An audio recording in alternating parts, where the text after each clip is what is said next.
Okay, so you'll notice in your program it says hang, tuck, odd sets. So that means that in sets 1, 3, 5 and 7 of our 8 sets, we're going to be doing a full tuck hang for the allotted work time. And every even set, so 2, 4, 6 and 8, you're going to be hanging just in a straight body position, okay? Now both of these hangs can be approached in two ways.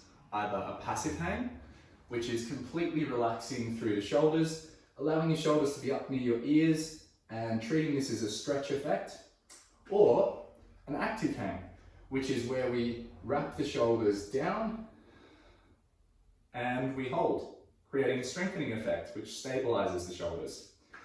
So some people are going to need more of the stretching. If you feel super bound up, super tight, and you just want that relief through your pecs and lats. Some people, if you've had dislocations, if you have laxity in your joints, you'll need to use the active hang so that you can build more strength in there.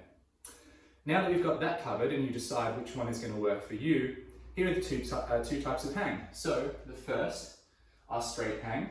The most important point of performance here, regardless of whether you're doing active or passive, is going to be to have a dropped down sternum position. So we want to avoid this shape of flaring the ribs in all of these hanging variations. You can see how my lower body is almost independent of my upper ribs. That's not really a desirable effect that we want with this hanging.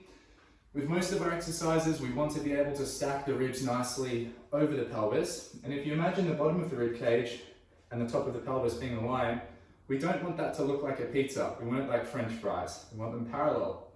That means when we're hanging, what we need to do is breathe out fully, drop the sternum down,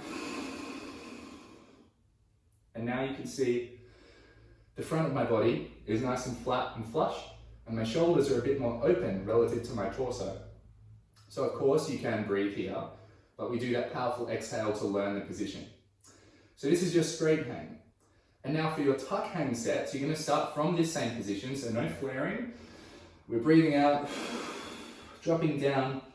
We're kind of pressing the hips forward, and then keeping that, we're going to tuck the knees without losing that midsection position, just as it is. So if you can tuck to here, fantastic. If you can tuck to here, fantastic. If you can tuck even higher and get your shoulders involved, that's great, that's even better.